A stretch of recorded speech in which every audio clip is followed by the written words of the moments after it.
Bonsoir, nous sommes le mardi 24 novembre. Merci de nous retrouver pour cette nouvelle édition du 7-8. Le journal, comme chaque jour, nous revenons sur votre actualité locale, entourée de nos invités, mais aussi des journalistes de la rédaction. On commence tout de suite avec les titres de cette édition.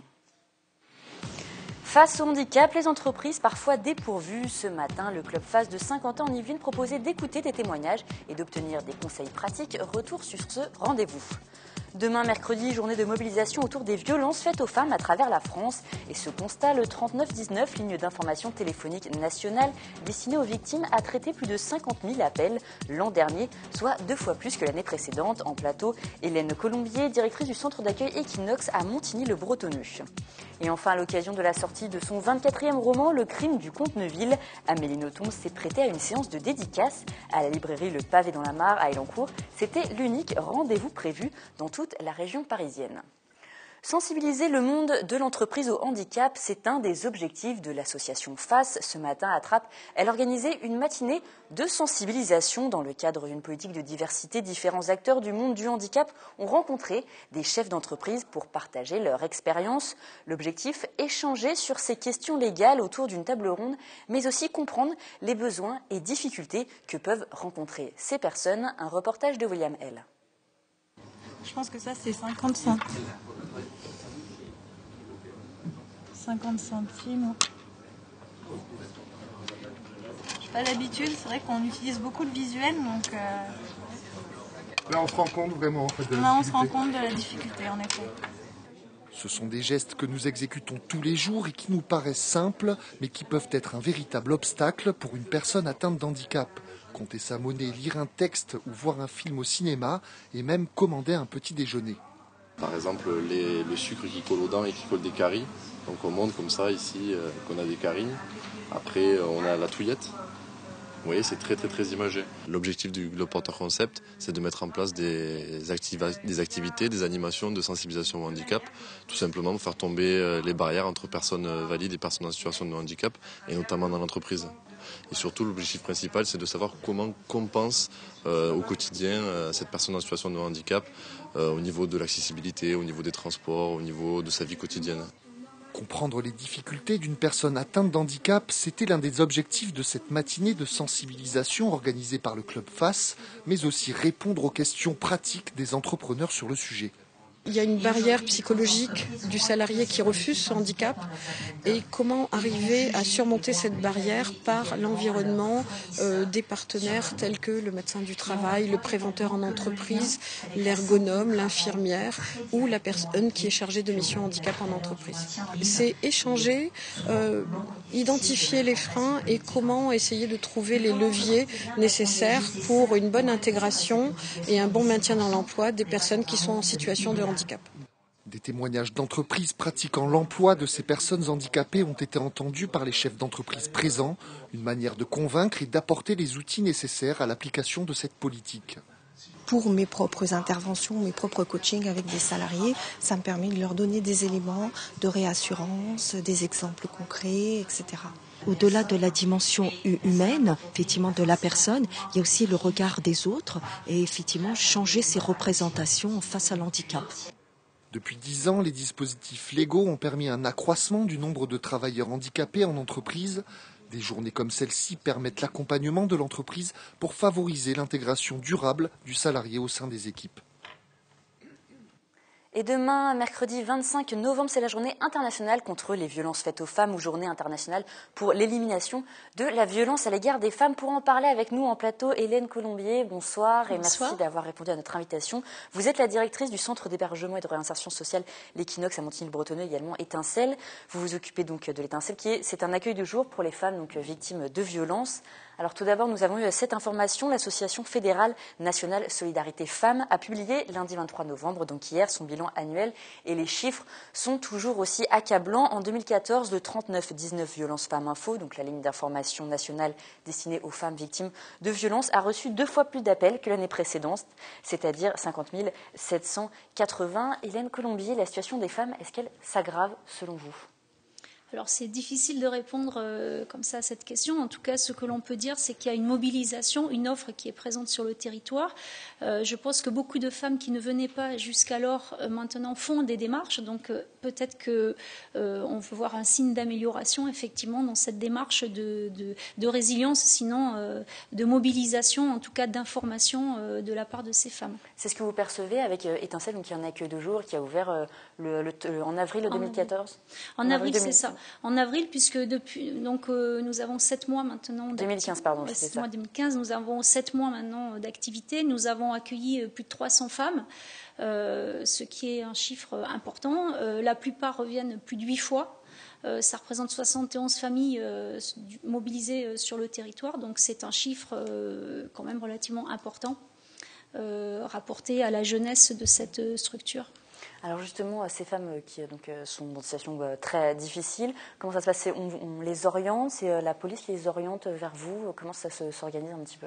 Alors, pas uniquement la police, ce sont l'ensemble des partenaires, majoritairement les services sociaux de droit commun du département, également les partenaires, beaucoup d'associations aussi qui œuvrent déjà sur le territoire, et effectivement les intervenants sociaux de commissariat et de gendarmerie qui, eux, sont, on va dire, dans les situations de crise, en contact avec ces femmes. Donc, les prescripteurs peuvent être nombreux pour les orienter vers l'Étincelle.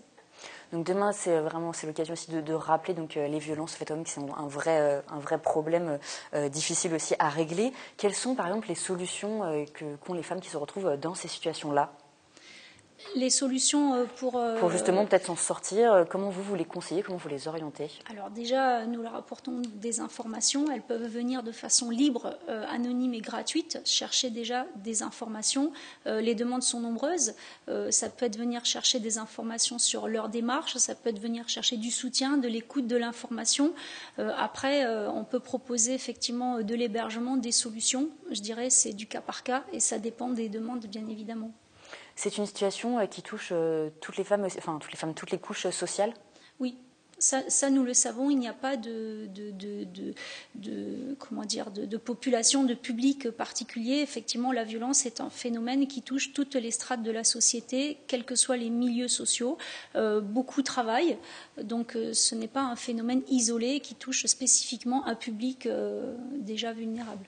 Vous devez combattre certains clichés, je pense, auxquels vous êtes confrontés au sein d'Étincelle, par exemple, ou au sein de certaines femmes auxquelles vous êtes confrontées, qui viennent parce qu'elles n'osent pas peut-être venir vers vous, elles se sentent incapables, peut-être vraiment trop dans une situation de victime pour pouvoir en parler? C'est tout le travail est là, tout le travail de les informer, de leur apporter des informations.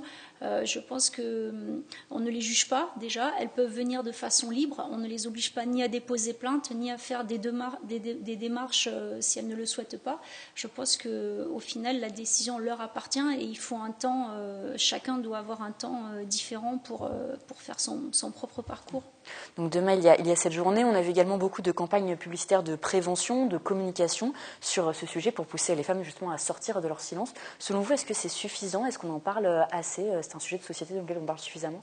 On en parle de manière récurrente et régulière, je dirais suffisamment non, parce que déjà ce qui est important c'est de diffuser des informations un petit peu partout. Donc après, je pense que de plus en plus il y a des actions de sensibilisation qui sont faites auprès des professionnels. Maintenant, cette thématique-là est intégrée dans toutes les formations des professionnels, que ce soit dans la police, des travailleurs sociaux, des professionnels de santé. Donc je pense qu'à partir du moment où on va sensibiliser de plus en plus les professionnels, on peut espérer qu'il y aura une mobilisation, une détection en tout cas plus précoce de ces personnes qui sont finalement victimes. Est-ce que aussi vous appelez peut-être, il y a un problème des gens qui sont peut-être témoins de cette situation et qui n'en parlent pas, qui se taisent, c'est aussi une chose qu'on doit mobiliser? La violence reste un sujet tabou. Les violences sont majoritairement soit conjugales pour 90% d'entre elles, pour ce que nous voyons, soit intrafamiliales. Donc bien évidemment, l'auteur des victimes est toujours un proche. Donc ce qui rend d'autant plus difficile les relations, la dénonciation par les enjeux qui se passent au sein d'une fratrie, au niveau de la cellule familiale. Donc bien évidemment, ça reste un sujet tabou pour la famille et honteux aussi pour la personne qui est victime. Demain, vous organisez donc à l'occasion de cette journée une journée un peu spécifique. Est-ce que vous pouvez nous en dire quelques mots? Qu'est-ce qui va se passer demain justement au centre L'Étincelle? Oui, alors demain, effectivement, nous avons une journée un petit peu de célébration, de fête, puisque nous organisons une sorte de journée porte ouverte qui se déroulera de 10h à 16h30 avec des animations, des ateliers bien-être à destination des femmes, suivi d'un buffet pour celles qui sont déjà inscrites, pour être suivi d'un ciné-débat et ensuite on finira par une pause détente pour célébrer ensemble cette libération de la femme, ce parcours d'émancipation. Voilà, donc demain c'est pour nous une journée dédiée aux femmes qui peuvent venir de façon libre, encore une fois, à l'Étincelle. Donc c'est ouvert à tout le monde peut y participer? C'est ouvert à tout le monde, absolument. Donc le centre d'accueil d'hôpital de jour, centre d'accueil de jour Étincelle, donc c'est quand même un succès. Vous avez quand même accueilli beaucoup de gens. Ça montre son efficacité, que voilà, c'est quand même quelque chose qui est assez demandé. Est-ce que vous avez peut-être la volonté justement d'ouvrir d'autres centres comme celui-ci pour accueillir des femmes dans ces situations? Alors la demande de l'État a été d'ouvrir un accueil de jour départemental. Donc pour l'heure, nous en restons là. Néanmoins, nous travaillons avec énormément de partenaires sur le territoire et nous essayons l'une de notre mission, l'un de nos rôles est de mobiliser et de rayonner et de faire du lien justement avec les partenaires qui sont déjà mobilisés sur l'ensemble du département. Et nous disposons de logements qui permettent de protéger les femmes sur l'ensemble du département. Voilà, pour répondre à votre question. Au niveau gouvernemental, c'est une question aussi qui est prise au sérieux. On en parle de plus en plus. C'est suffisamment pris au sérieux selon vous? Il y a encore des efforts à faire, je suppose? Je pense que la lutte contre les violences faites aux femmes a déjà été érigée au niveau d'une politique publique. Donc je pense que c'est déjà un bon plan. Nous avons des plans interministériels qui se succèdent. Maintenant, la question cruciale est celle des moyens financiers. Mais je pense que c'est le cas aussi pour de nombreuses politiques qui, bien évidemment, appelleraient un soutien financier plus pérenne et plus important, bien évidemment. Merci beaucoup Hélène Colombier. Donc je le rappelle, demain il y a cette journée où vous organisez plein d'événements, plein d'initiatives pour la journée contre les violences faites aux femmes. Si vous voulez plus de renseignements, voilà cette adresse www.chrs-equinox.fr. Enfin, sachez qu'également en parallèle de cette journée donc contre les violences faites aux femmes, la journée internationale des droits de l'enfant sera célébrée également le 25 novembre à la Verrière à partir de 9h. Une journée organisée par l'association Enfants du Petit Pays en partenariat avec Amnesty International. Donc ce sera l'occasion de célébrer, de proposer une journée de sensibilisation pour que le respect des droits de l'enfant soit une réalité au quotidien. C'est une journée ouverte aux scolaires, aux périscolaires et également à tout public. Enfin, avez-vous déjà entendu parler du don pâtissier? Cette opération a débuté hier à Versailles, une initiative gourmande et solidaire en partenariat avec le Secours populaire. L'idée, quand une personne achète 4 éclairs au chocolat, par exemple, la valeur d'un éclair est récoltée pour permettre aux enfants démunis des Yvelines d'assister à une sortie de Noël. Les précisions avec Camille Lambert. Une solidarité gourmande se met en place à Versailles. Venir en aide aux plus démunis tout en se régalant, c'est l'idée de l'opération Le Don Pâtissier. Objectif, pour 4 éclairs achetés, la valeur d'un de ces éclairs sera ensuite reversée au Secours populaire, partenaire de l'opération. Le Secours populaire était plutôt enthousiaste. On avait déjà collaboré sur un épisode de Top Chef pour envoyer des enfants en vacances. Ils savaient déjà que j'avais des idées un peu folles mais que je les menais à terme. L'argent collecté financera une sortie de Noël au cirque pour des enfants issus de familles défavorisées des Yvelines. Une idée qui a séduit une quinzaine de boulangeries de la Cité Royale. C'est Alexandra qui est venue me voir, qui m'a demandé si on souhaitait participer à cette belle opération. Ça nous fait aussi une petite opération commerciale, bien sûr. Donc, quand quelqu'un va nous acheter un éclair, on lui proposera forcément le don pâtissier. Commencée le 23, la première édition du don pâtissier se termine lundi 30 novembre. L'association Les Dons Gourmands, à l'origine du projet, envisage déjà une seconde édition l'an prochain, mais cette fois à l'échelle de la région. Et comme chaque mardi dans le journal, nous parlons à présent politique. Bonsoir Wilfried. Bonsoir Florane, et à moins d'une dizaine de jours maintenant du premier tour des régionales, la situation est pour le moins particulière. Certaines formations comme le Parti Socialiste ont décidé de suspendre leur campagne, d'autres en revanche comme les Républicains poursuivent les rencontres sur le terrain, mais on ne parle plus officiellement de meeting. Alors les attentats ont profondément bousculé le déroulé de la campagne et sans aucun doute les intentions de vote également. Le premier sondage post-attentat pour notre région a été réalisé par l'Institut Ipsos et le premier constat, le Front National National progresse de 2 points, 22% d'intention de vote au premier tour pour la formation menée par Vallerand de Saint-Just. C'est autant que Claude Barthelone, qui lui aussi progresse d'ailleurs pour les socialistes de 1%. Une progression aux dépens de ses anciens alliés de gauche, les Verts et le Front de gauche sont en recul. Quant aux Républicains, ils reculent légèrement de 1%, mais Valérie Pécresse garde beaucoup d'avance, 33% au premier tour. Elle s'imposerait même au second, toujours selon l'Institut Ipsos, avec 40% devant le PS, 36% et troisième le Front National, 24%. Alors au total, 13 listes se présentent en Ile-de-France. On imagine que les plus petites formations ont encore plus de mal à exister avec les événements qui se sont passés en France. Moins d'1% d'intention de vote, notamment pour la liste Fédération libertaire unitaire ouverte, conduite dans les Yvelines par Laurent Carius. Bonsoir. Bonsoir. Merci d'être venu sur ce plateau. Aujourd'hui, pour vous, exister au milieu des ténors, est-ce que c'est compliqué, de par notamment les événements qui se sont déroulés à Paris il y a bientôt une quinzaine de jours? Ce n'est pas du tout compliqué. La preuve, c'est que vous m'avez invité. Ce qui prouve quand même que quelque part, dans ce pays, il y a des personnes, des femmes et des hommes qui sont quand même pour une autre possibilité face donc à la nomenclatura. J'en profite juste une demi-seconde pour envoyer un message de sympathie aux parents de mes colistiers en 2014 qui a été tué au Bataclan, voyez-vous, et vous dire qu'en fait, petit ou grand parti, nous avons aussi donc toutes nos problématiques. On va parler de votre liste assez atypique. Elle rassemble le syndicat des prostituées, le Parti pirate qui se bat pour la liberté informatique ou encore Cannabis sans frontières. Tout ça sous la houlette de Sylvain De Smet qui est un conseiller régional. Il a été élu au régional en 2010 sous l'étiquette Europe Écologie Les Verts. Et d'ailleurs, vous-même, vous étiez candidat aux législatives en 2012, notamment sous l'étiquette Gauche républicaine et citoyenne. Alors autour de quoi, autour de quelles valeurs et de quel programme vous avez réussi à vous mettre d'accord? Avant d'aller quand même à la réponse, je vous dirais que vous avez commencé quand même par quelques éléments qui font partie de notre groupe. Il faut savoir que le groupe, il est beaucoup plus hétéroclite que ça. Vous n'avez pas vu qu'il y avait donc des personnes très large, bien entendu. Mais je viens quand même à préciser qu'il n'y a pas que Cannabis sans frontières, ni non plus, je ne sais plus ce que vous avez dit. Et puis à partir du moment... Vous devriez le savoir, c'est quand même vos alliés, oui, Parti pirate, je vous dirai pourquoi. Je vous dirai pourquoi. C'est qu'à partir du moment où nous sommes quand même en synthèse, nous oublions donc nos particularités. C'est fluo, voyez-vous.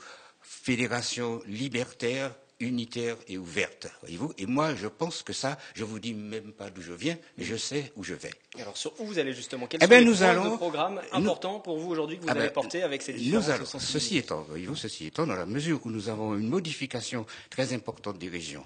Vous avez vu, nous avons des méga-régions actuellement en France, et on semble aller vers ce qui existe dans les pays comme l'Allemagne ou alors comme l'Espagne, etc. Et nous disons qu'il faudrait quand même apporter quelques éléments supplémentaires pour qu'on puisse avoir des régions autonomes. Parce qu'aller à l'autonomie avec un État qui continue donc à jouer donc le centralisateur, ce n'est pas très très fiable. Et donc nous, FLUO, nous voulons quand même rassembler les femmes et les hommes de toute origine, de toute tendance, mais l'essentiel, c'est que ces personnes-là se trouvent quelque part exclues, voyez-vous, de ce qui se passe en ce moment, exclues de l'arbre décisionnel, et nous voulons justement, pour changer la politique, faire en sorte que toutes ces personnes, quelles que soient leurs origines, quelles que soient leurs idéologies, quel que soit ce qu'elles souhaitent, c'est que ces personnes se réunissent ensemble pour faire avancer le bateau France. Donc c'est porter la voix des exclus, vous êtes la liste qui défendait aujourd'hui les exclus, les déçus aussi de la politique. Oui, les exclus, les déçus, parce que je crois que dans ce pays,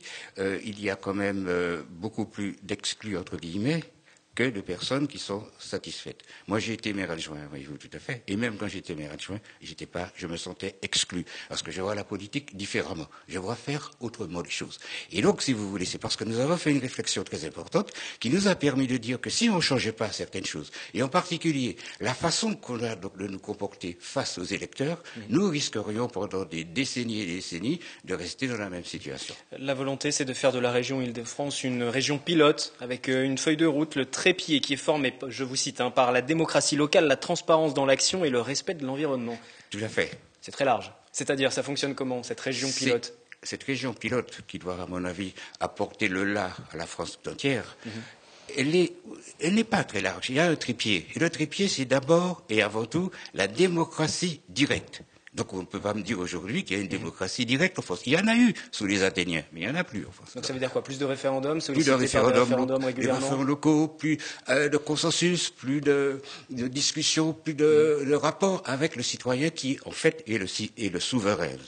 La légitimité, c'est bien, mais il faut quand même penser que nous avons un souverain qui nous a envoyés pour faire quelque chose. Nous devons revenir vers lui régulièrement pour lui tenir au courant, de ce que nous faisons. Deuxièmement, le deuxième arbre, nous avons donc dit, ceci étant, il y a la transparence. La transparence, voyez-vous, qui va de pair avec la démocratie locale, c'est de montrer aux souverains, montrer donc à ceux qui nous ont élus, ce que nous faisons et pourquoi nous le faisons.